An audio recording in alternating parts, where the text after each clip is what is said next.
नमस्कार दोस्तों, जितने भी student sir CV Raman talent test का एग्ज़ाम अब देने वाले हैं, यानी कि उन लोगों के पास अब समय नहीं बचा है, उनके लिए मैं बता दूं कि अब आपके लिए हम बहुत ही इंपॉर्टेंट क्वेश्चन का प्रैक्टिस कराने वाले हैं। आप एक एक क्वेश्चन का अच्छे तरीके से प्रैक्टिस कर लीजिएगा। मेरा यकीन कीजिए, आप लोगों का एग्ज़ाम बहुत ही बेहतर जाएगा। अगर आपने मेरे जो भी हम क्वेश्चन का प्रैक्टिस कराया है उनको अच्छी तरीके से कर लिया है, तो मेरा यकीन कीजिए आप लोगों का पेपर बहुत ही अच्छा जाएगा। और आपके दिमाग में जो कुछ भी डाउट है उस पर हम लगभग 8 या 9 बजे के बाद एक वीडियो अपलोड करेंगे, उसमें मैं आपका सारा डाउट क्लियर कर दूंगा। तो चलिए वो छोड़िए, अभी आप लोग क्वेश्चन पे फोकस कीजिए। देखिए हम लोग का पहला क्वेश्चन क्या है कि दूरी का मूल मात्रक है। दूरी का मूल मात्रक क्या है जी? मीटर की न्यूटन की सेकंड की मीटर पर सेकंड। तो मैं आपको बता दूं कि दूरी का मूल मात्रक मीटर है। जी हाँ दोस्तों, दूरी का मूल मात्रक मीटर है। उसके बाद हम लोग क्वेश्चन नंबर 2 की ओर बढ़ते हैं। तो 2 नंबर क्वेश्चन भी बहुत ही अच्छा क्वेश्चन है कि निम्न में कौन सदिश राशि नहीं है, यानी कि इसमें कौन वेक्टर क्वांटिटी नहीं है। आपका ऑप्शन है वेग, बल, संवेग, दूरी। तो मैं आपको बता दूं कि इसमें से जो अदिश राशि है बल्कि सदिश नहीं है, वो आपका दूरी है, डिस्टेंस। जी हाँ दोस्तों, दूरी आप लोगों का एक अदिश राशि है, सदिश राशि नहीं है। उसके बाद हम लोग क्वेश्चन नंबर 3 की ओर बढ़ते हैं। अब आपका हम बिल्कुल भी समय नहीं लेंगे क्योंकि आपके पास समय ही कहाँ है। चलिए, हम लोग का क्वेश्चन नंबर 3 है कि किसी वाहन का स्पीडोमीटर क्या मापता है। किसी वाहन का स्पीडोमीटर क्या मापता है जी? औसत चाल या औसत वेग की तात्क्षणिक चाल की तात्क्षणिक वेग। तो मैं आपको बता दूं कि किसी वाहन का स्पीडोमीटर उसकी तात्क्षणिक चाल को मापता है। जी हाँ दोस्तों, तात्क्षणिक चाल इसका राइट आंसर हो जाएगा। उसके बाद हम लोग क्वेश्चन नंबर 4 की ओर बढ़ते हैं। हम आपका समय अब बिल्कुल भी नहीं लेंगे क्योंकि आपके पास समय नहीं है। आप लोग एक एक क्वेश्चन पे अच्छी तरीके से फोकस कीजिए। 4 नंबर क्वेश्चन है कि वेग का एसआई मात्रक है। वेग का एसआई मात्रक क्या है जी?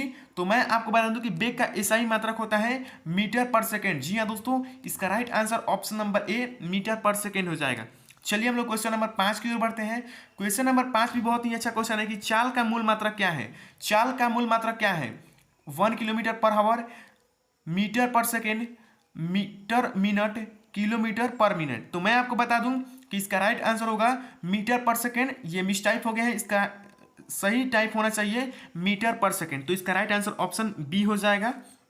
उसके बाद हम जो कुछ क्वेश्चन दिए थे उसको पिछली वीडियो में उसका राइट आंसर बताने वाले व्यक्तियों को हम पुकारेंगे, वे हम आगे पुकारेंगे। अभी आप लोग क्वेश्चन पे फोकस कीजिए कि वेग में परिवर्तन की दर है। वेग में परिवर्तन की दर क्या है जी? चाल है कि वेग है कि त्वरण है कि विस्थापन है?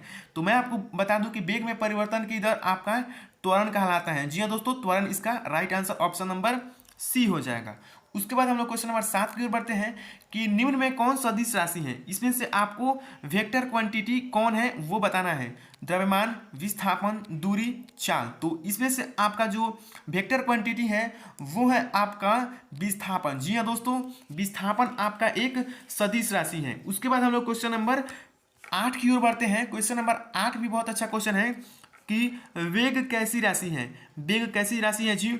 सदिश है कि अदिश है कि सदिश एवं अदिश दोनों है कि इनमें से कोई नहीं? तो मैं आपको बता दूं कि वेग एक वेक्टर क्वांटिटी है, यानी कि यह एक सदिश राशि है। तो देखिए, मैं सदिश अदिश से जितना भी क्वेश्चन हो रहा हूं सबको आपको करा दे रहा हूं ताकि आप लोगों को दिक्कत ना हो। चलिए हम लोग क्वेश्चन नंबर 9 की ओर बढ़ते हैं। क्वेश्चन नंबर 9 है कि संवेग कैसी राशि है जी? संवेग कैसी राशि है? सदिश, अदिश, अदिश एवं सदिश दोनों, इनमें से कोई नहीं? तो मैं आपको बता दूं कि संवेग भी एक सदिश राशि है। जी हाँ दोस्तों, संवेग भी एक प्रकार का सदिश राशि ही है क्योंकि इसमें परिमाण एंड दिशा दोनों होते हैं। उसके बाद हम लोग क्वेश्चन नंबर 10 की ओर बढ़ते हैं कि निम्न में कौन सा समूह सदिश राशियों का समूह है। सदिश राशियों का कौन समूह है जी? कार्य, ऊर्जा, चाल, चाल त्वरण वेग, वेग त्वरण बल, ऊष्मा प्रकाश विद्युत। तो मैं आपको बता दूं कि जो इसमें सदिश राशियों का समूह है वो है आपका ऑप्शन सी वेग त्वरण बल। जी हाँ दोस्तों, वेग त्वरण बल यह एक आप लोग का सदिश राशियों का कलेक्शन है। जी हाँ दोस्तों, ये एक समूह है सदिश राशियों का, ऑप्शन नंबर सी। उसके बाद हम लोग क्वेश्चन नंबर 11 की ओर चलते हैं। क्वेश्चन नंबर 11 ये है कि स्वचालित वाहनों में एक यंत्र लगा होता है जो उनके द्वारा तय की गई दूरी को प्रदर्शित करता है। इस यंत्र को कहते हैं। फिर से एक बार क्वेश्चन को सुनिए।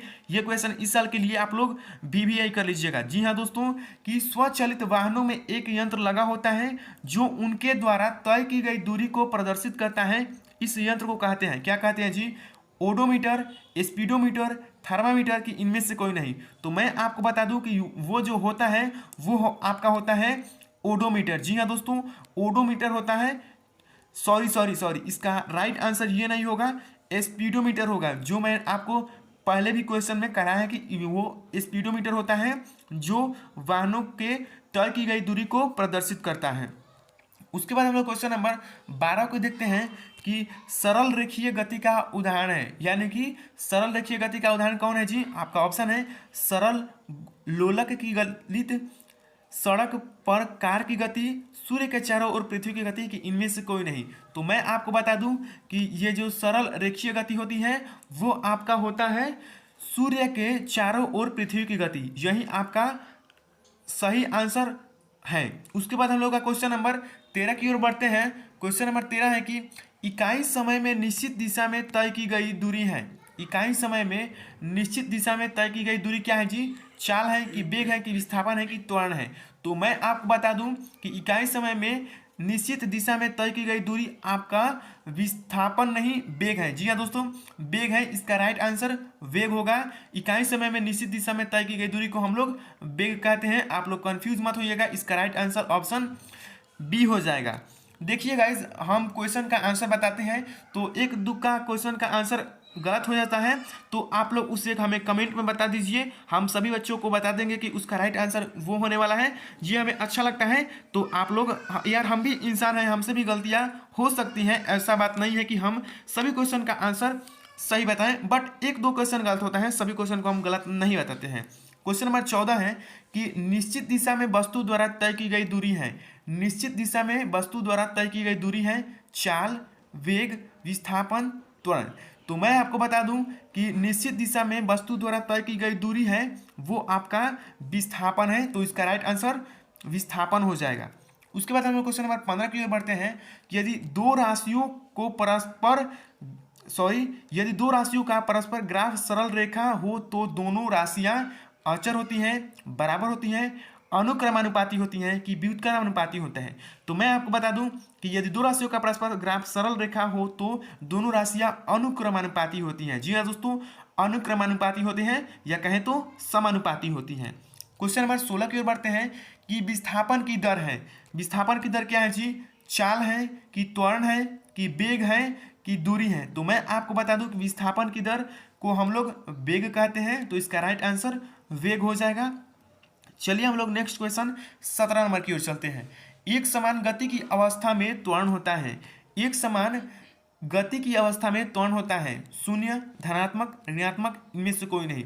तो मैं आपको बता दूं कि एक समान गति की अवस्था में त्वरण शून्य होता है। जी हाँ दोस्तों, एक समान गति की अवस्था में त्वरण शून्य होता है। यह भी क्वेश्चन बहुत ही इंपॉर्टेंट क्वेश्चन है इस साल के लिए।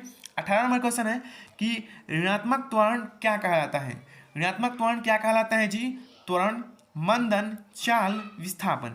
तो मैं आपको बता दूं कि ऋणात्मक त्वरण आपका मंदन कहलाता है। जी हाँ दोस्तों, मंदन कहलाता है। 18 नंबर हो गया। 19 नंबर क्वेश्चन की ओर बढ़ते हैं कि निम्न में कौन सा संबंध सही है? इसमें से कौन सा रिलेशन है जो सही है?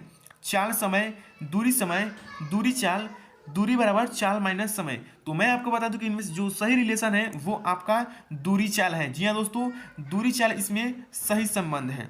उसके बाद हम लोग क्वेश्चन नंबर 20 की ओर बढ़ते हैं। ये 20 नंबर क्वेश्चन भी बहुत ही अच्छा क्वेश्चन है कि इनमें से भी आपको सही संबंध बताना है। विस्थापन वेग दूरी, वेग समय, वेग दूरी समय, इनमें से कोई नहीं। तो मैं आपको बता दूं कि इसमें जो सही रिलेशन है वो आपका है विस्थापन वेग दूरी। ये सब दूरी से ही संबंधित राशियां हैं, विस्थापन वेग दूरी। तो इसका राइट आंसर ऑप्शन नंबर ए, विस्थापन वेग दूरी हो जाएगा। 1 मिनट गाइस रुक जाइए, हम थोड़ा कलर चेंज कर लेते हैं। बहुत समय से इसी कलर का हम लोग इस्तेमाल करते चले आ रहे हैं। चलिए, हमारा कलर चेंज हो गया।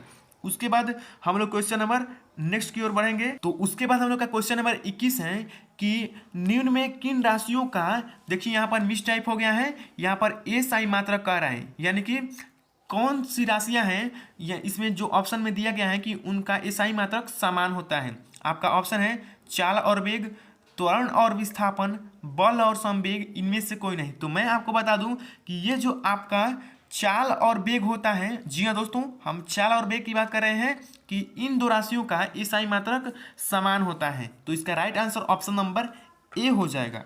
उसके बाद हम लोग 22 नंबर क्वेश्चन की ओर बढ़ते हैं। 22 नंबर क्वेश्चन भी बहुत ही अच्छा क्वेश्चन है कि वेग समय वक्र द्वारा घिरा क्षेत्र होता है। वेग समय वक्र द्वारा घिरा क्षेत्र होता है, त्वरण, विस्थापन, एक समान वेग, इनमें से कोई नहीं। तो मैं आपको बता दूं कि ये जो घिरा क्षेत्र होता है वो आपका विस्थापन होता है। गाइज क्वेश्चन थोड़ा मिस टाइप हो गया है, इसके लिए क्षमा चाहता हूं, बट अगर आप मेरी आवाज़ को ध्यान से सुनेंगे तो आप क्वेश्चन को सही पढ़ लेंगे। उसके बाद हम लोग क्वेश्चन नंबर 23 की ओर बढ़ते हैं। क्वेश्चन नंबर 23 है कि वेग समय ग्राफ का बल क्या प्रदर्शित करता है। वेग समय ग्राफ का बल क्या प्रदर्शित करता है जी? त्वरण, विस्थापन, एक समान वेग, की इनमें से कोई नहीं। तो मैं बता दूं कि वो प्रदर्शित करता है त्वरण को। जी हाँ दोस्तों, वेग समय ग्राफ का बल त्वरण को प्रदर्शित करता है। तो इसका राइट आंसर ऑप्शन नंबर ए त्वरण हो जाएगा। क्वेश्चन नंबर 24 को चलते हैं कि चाल समय ग्राफ के अंतर्गत क्षेत्रफल दर्शाता है। चाल समय ग्राफ के अंतर्गत क्षेत्रफल दर्शाता है दूरी, त्वरण, औसत त्वरण, की इनमें से कोई नहीं। तो मैं आपको बता दूं कि इसका जो राइट आंसर होगा वो होगा औसत त्वरण। जी हाँ दोस्तों, चाल समय ग्राफ के अंतर्गत क्षेत्रफल दर्शाता है औसत त्वरण। इसके बाद हम लोग क्वेश्चन नंबर 25 की ओर बढ़ते हैं। ये सभी क्वेश्चन आपके लिए बेहद इंपॉर्टेंट हैं। हम बीच में कोई भी बात नहीं लगा रहे हैं क्योंकि आपके पास समय कम है। आप सिर्फ क्वेश्चन पे ही फोकस कीजिए। एक वस्तु समान वेग से चल रही है, एक वस्तु समान वेग से चल रही है, उसका त्वरण क्या होगा? उसका त्वरण क्या होगा जी? शून्य होगा कि समान होगा कि अनंत होगा कि असमान होगा? तो मैं आपको बता दूं कि जब वो एक समान वेग से चल रही हैं तो उनका त्वरण समान होगा। जी हाँ दोस्तों, उनका त्वरण समान होगा। तो इसका right answer option number B समान हो जाएगा। चलिए हम नेक्स्ट क्वेश्चन की ओर बढ़ते हैं। उससे पहले कल के वीडियो में जो मैंने कुछ क्वेश्चन दिया था उसका सबसे पहले और सही उत्तर देने वाले ये रहे कुछ व्यक्तियों के नाम: ममता कुमारी, एंजल क्वीन, अरफात गुडज्ञान, Dhananjay Rai, Ajit Kumar Yaduvanshi, Indian army 5K, Tanu Chaudhary 99, Naitik Gupta, Ayush FF, Upendra Singh, Islamic girl, Ranjit Kumar, Kali Kumari, fantastic Aditya Singh, Varsha Rani. तो गाइज बहुत सारे लोगों का नाम छूट गया होगा तो इसके लिए क्षमा चाहते हैं, बट अगर आपका इसमें नाम पुकारा जाएगा तो इसलिए आप लोग सबसे पहले आंसर दीजिए तो आप लोग का नाम जरूर पुकारा जाएगा। चलिए ये सब कुछ छोड़िए और हम लोग बायोलॉजी के कुछ महत्वपूर्ण क्वेश्चन देखते हैं। बायोलॉजी का प्रथम क्वेश्चन ये है कि वर्गीकरण की आधारभूत इकाई क्या है? वर्गीकरण की आधारभूत इकाई क्या है? Species, genus, kingdom, taxon. तो मैं आपको बता दूं कि वर्गीकरण की आधारभूत इकाई आपका स्पेसीज है। जी हाँ दोस्तों, स्पेसीज है। तो इसका राइट आंसर ऑप्शन नंबर ए हो जाएगा। तो चलिए हम लोग क्वेश्चन नंबर 2 की ओर बढ़ते हैं। क्वेश्चन नंबर 2 ये है कि जीवों को किसने 5 जगत में वर्गीकृत किया? जीवों को किसने 5 जगत में वर्गीकृत किया जी? अरस्तु ने, कि कार्ल वोस ने, कि आर विटेकर ने, कि कैरोलस लिनियस ने? तो मैं आपको बता दूं कि जीवों को 5 जगत में आर विटेकर जी बांटने वाले थे। जीवों को 5 जगत में बांटने वाले व्यक्ति का नाम है आर विटेकर। तो इसका राइट आंसर हो जाएगा option number C. Next question की ओर बढ़ते हैं कि क्वेश्चन नंबर 3 है कि जंतु जगत को कोशिकाओं के विकास के आधार पर किन 2 भागों में बांटा गया है? जंतु जगत को कोशिकाओं के विकास के आधार पर किन 2 भागों में बांटा गया है? तो ये क्वेश्चन इस साल के लिए VVI आप लोग कर लीजिएगा, ये बहुत ही इंपॉर्टेंट क्वेश्चन है। तो आप लोग का ऑप्शन है कि protozoa, Metazoa, eukaryotes, prokaryotes, Monera, protista, chordata, non chordata. तो मैं आपको बता दूं कि इसका जो राइट आंसर होने वाला है, 1 मिनट रुक जाइए, क्वेश्चन नंबर 3 को फिर से एक बार पढ़ लेने दीजिए कि जंतु जगत को कोशिकाओं के विकास के आधार पर किन 2 भागों में बांटा गया है। हाँ, क्वेश्चन नंबर ये था।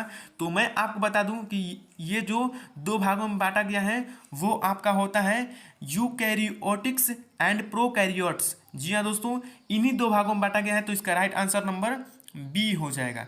चलिए हम लोग नेक्स्ट क्वेश्चन की ओर बढ़ते हैं। नेक्स्ट क्वेश्चन है कि द्विनाम पद्धति के जनक कौन थे? द्विनाम पद्धति के जनक कौन थे? अक्सट हेकेल, केरोलस लिनियस, कार्ल वोस, रॉबर्ट हुक। तो मैं आपको बता दूं कि द्विनाम पद्धति के जनक हैं आपका केरोलस लिनियस। जी हाँ दोस्तों, केरोलस लिनियस है जो द्विनाम पद्धति के जनक कहे जाते हैं।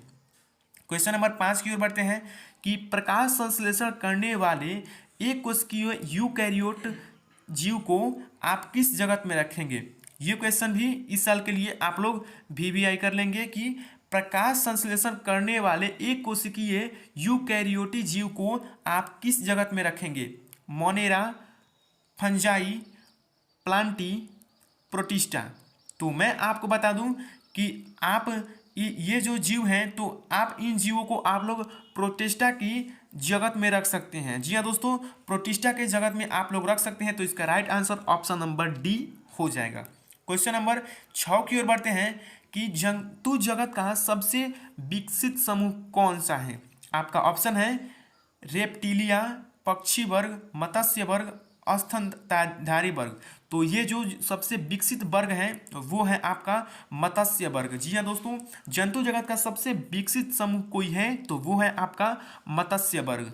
चलिए हम लोग क्वेश्चन नंबर 7 नंबर की ओर बढ़ते हैं कि शैवाल का उदाहरण है, इसमें से कौन है जो शैवाल का उदाहरण है? पलुनरिया, ड्रायोप्टेरिस, स्पाइरोगाइरा, मशरूम। तो शैवाल का उदाहरण है आपका स्पाइरोगाइरा। जी हाँ दोस्तों, स्पाइरोगाइरा ये है जो शैवाल का उदाहरण है। क्वेश्चन नंबर 8 की ओर बढ़ते हैं। यह भी क्वेश्चन बहुत ही इंपॉर्टेंट क्वेश्चन है कि निम्न में किसे पॉन्ड सिल्क कहते हैं? जी हाँ दोस्तों, पॉन्ड सिल्क हम लोग किसे कहते हैं, यानी कि तालाब का रेशम किसे कहते हैं? आपका ऑप्शन है एगैरिकस, स्पाइरोगाइरा, फ्यूनेरिया, फर्न। तो मैं आपको बता दूं कि पॉन्ड सिल्क हम लोग स्पाइरोगाइरा को कहते हैं। और ये क्वेश्चन भी बहुत ही इंपॉर्टेंट क्वेश्चन है कि पॉन्ड सिल्क हम लोग स्पाइरोगाइरा को कहते हैं। तो इसका right answer option number B हो जाएगा। चलिए हम लोग क्वेश्चन नंबर 9 की ओर बढ़ते हैं कि एनेलिडा में पाए जाने वाले उत्सर्जित तंत्र को कहते हैं।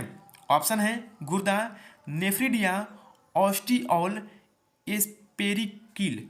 तो मैं आपको बता दूं कि इसका राइट आंसर है नेफ्रिडिया। जी हाँ दोस्तों, एनेलिडा में पाए जाने वाले उत्सर्जित तंत्र को हम लोग नेफ्रिडिया कहते हैं। तो इसका right answer option number B हो जाएगा। चलिए हम लोग नेक्स्ट क्वेश्चन की ओर बढ़ते हैं कि फ्यूनेरिया है। फ्यूनेरिया क्या है जी? आपका ऑप्शन है एक टेरिडोफाइटा, यानी कि एक ब्रायोफाइटा, एक जिम्नोस्पर्म, एक एंजियोस्पर्म। तो मैं आपको बता दूं कि फ्यूनेरिया एक है ब्रायोफाइटा। जी हाँ दोस्तों, फ्यूनेरिया एक ब्रायोफाइटा है। तो चलिए हम लोग क्वेश्चन नंबर 11 की ओर बढ़ते हैं। ये सभी क्वेश्चन आपके एग्जाम के व्यू से बेहद इंपॉर्टेंट है। क्वेश्चन नंबर 11 क्या है? इससे पहले अगर आपने हमारी वीडियो को लाइक नहीं किया है तो कृपया एक बार लाइक कर दीजिएगा, इससे हमें वीडियो बनाने में मोटिवेट करती है। और चैनल पे नए हैं तो प्लीज़ चैनल को सब्सक्राइब करके बेल आइकन को ऑल पे जरूर सिलेक्ट कर लें, आपके काम की चीज़ करते हैं। 11 नंबर क्वेश्चन है कि फर्न है। फर्न क्या है जी? Bryophyte, pteridophyte, gymnosperm, angiosperm. तो मैं आपको बता दूं कि फर्न एक टेरिडोफाइट है। जी हाँ दोस्तों, फर्न एक टेरिडोफाइट है। तो इसका right answer option number B pteridophyte हो जाएगा। चलिए हम लोग क्वेश्चन नंबर 12 की ओर बढ़ते हैं कि निम्न में किस पौधों में राइज वायर्ड नहीं पाया जाता है? निम्न में किस पौधों में राइज वायर्ड नहीं पाया जाता है? म्यूकर, पाइनस, एगैरिकस, मांस। तो मैं आपको बता दूं कि इसका जो राइट आंसर है वो आपका पाइनस है। तो इसका right answer pinus option B हो जाएगा। एक क्वेश्चन को आप लोग ध्यान से देखिएगा। हम लोग का क्वेश्चन नंबर 13 आ गया है कि बुकलंग पाया जाता है बिच्छू में, रोहू में, तिलचट्टा में, चूहा में। तो मैं आपको बता दूं कि ये जो बुकलंग है वो आपका बिच्छू में पाया जाता है। बिच्छू में पाया जाता है, बिच्छू में पाया जाता है। चलिए हम लोग क्वेश्चन नंबर 14 की ओर बढ़ते हैं कि इनमें कौन पुष्पीय पौधे हैं, यानी कि पुष्पीय पौधे कौन है? Moss, fern, angiosperm, lichen. तो मैं आपको बता दूं कि ये जो पुष्पीय पौधों की बात है तो ये आपका एंजियोस्पर्म है ना, यही आपका पुष्पीय पौधा हो जाता है। तो इसका right answer option number C हो जाएगा। चलिए हम लोग क्वेश्चन नंबर 15 की ओर बढ़ते हैं कि एक द्विबीजपत्री पौधा है।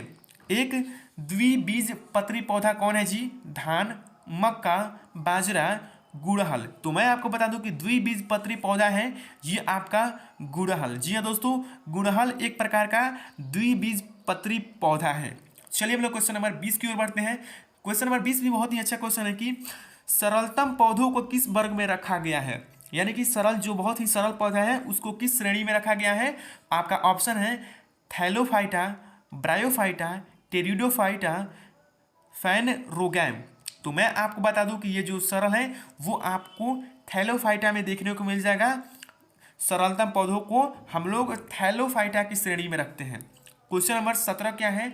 17 नंबर क्वेश्चन है कि एक बीज पत्री पौधा है, जो एक बीज वाला पौधा है वो कौन है। धान, आम, मसाले के पौधे, बागवानी के पौधे। तो मैं आपको बता दूं कि एक बीज पत्री पौधे की बात करें तो ये आपका धान हो जाता है। जी हाँ दोस्तों, एक बीज पत्री का पौधा है आपका धान। Right answer option A. 18 number question है कि स्पंज किस फाइलम से संबंधित है। स्पंज किस फाइलम से संबंधित है जी। सिलेंटरेटा, पोरीफेरा, नीमेटोडा, आस्ट्रोपोडा। तो मैं आपको बता दूं कि इसका राइट आंसर है पोरीफेरा। जी हाँ दोस्तों, स्पंज एक प्रकार का पोरीफेरा फाइलम से संबंधित है। तो इसका right answer option number B हो जाएगा। 19 नंबर क्वेश्चन की ओर चलते हैं कि पक्षियों और मेढकों के रक्त की प्रकृति होती है, समान होती है कि असमान होती है कि उष्ण होती है कि शीत होती है। तो मैं आपको बता दूं कि पक्षियों और मेढकों के रक्त की प्रकृति बिल्कुल अलग अलग होती है, तो असमान होती है। जी हाँ दोस्तों, असमान होती है। चलिए हम लोग क्वेश्चन नंबर 20 की ओर बढ़ते हैं कि प्राणी जगत का सबसे बड़ा फाइलम कौन सा है। प्राणी जगत का आपको सबसे बड़ा फाइलम बताना है। Annelida, porifera, arthropoda, nematoda. तो मैं आपको बता दूं कि प्राणी जगत का सबसे बड़ा फाइलम की बात करें तो ये आपको ऑर्थोपोडा है। जी हाँ दोस्तों, ऑर्थोपोडा की हम बात कर रहे हैं। ये आपका प्राणी जगत का सबसे बड़ा फाइलम है। तो इसका right answer option number C हो जाएगा। तो इस वीडियो में इतना ही, और आपको वीडियो पसंद आई तो वीडियो को लाइक कीजिए और अपने दोस्तों के पास शेयर कीजिए। आप लोग का एग्जाम बहुत ही करीब आ गया है। अब आप लोग को थोड़ा डर लग रहा हो तो डरने की बात नहीं है। आप लोग हम जितना क्वेश्चन कराए हैं उस क्वेश्चन को एक एक बार फिर से देख लीजिए। आप लोगों को एग्जाम में कोई भी किसी प्रकार की दिक्कत नहीं